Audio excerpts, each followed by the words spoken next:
गेलो भवाला नशा चढ़ई जे पूरा नशा में हो गया जान आज छोड़बो ना आगे कोना हौड़ा रे के मन पीछा कारी सब दिन छौरी तार पैनी गे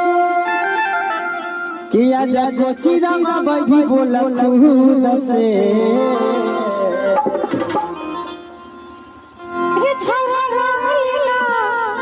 रे छौरा रंगलीला पूरा गया पलंगिया पपूर के लगिया कहता छौरा रंग लेना पूरा अंग अंग पलंगिया पर कूद कूद के ऋतिक भैया ध्यान दिया 1 2 3 4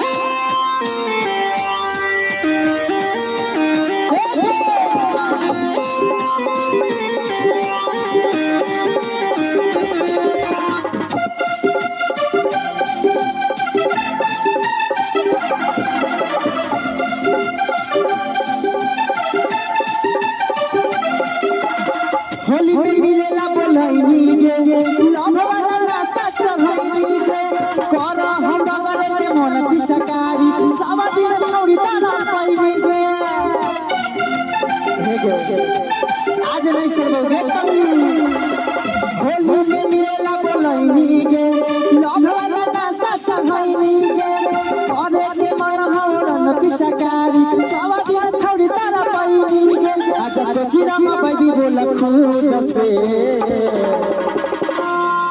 छौरा रंगलीला पूरा गया पलंगिया पपूर के छौरा रंगलीला पूरा गया पलंगिया पपूर के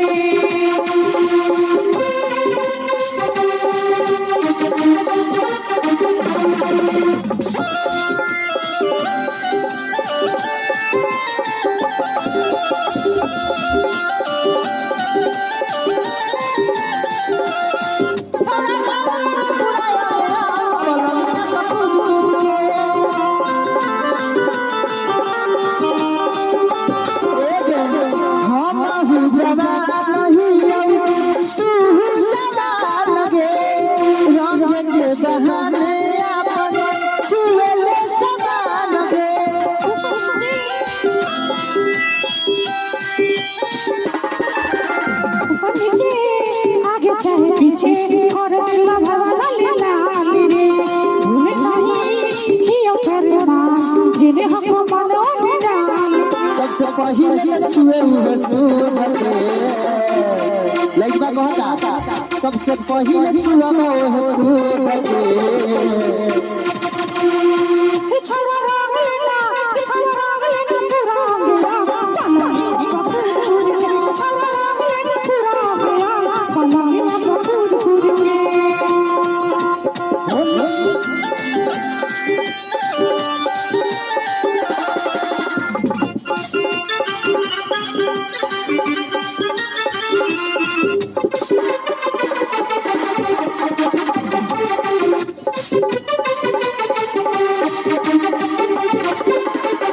सोना जो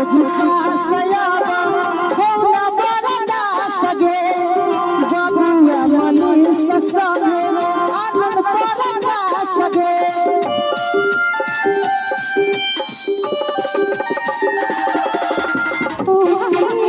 दिलवा के राजा मन भर तूने माजा रे देवो नहीं अब सजा होली में खोलत सजा रे पिचकारी धंधे अखले नमून के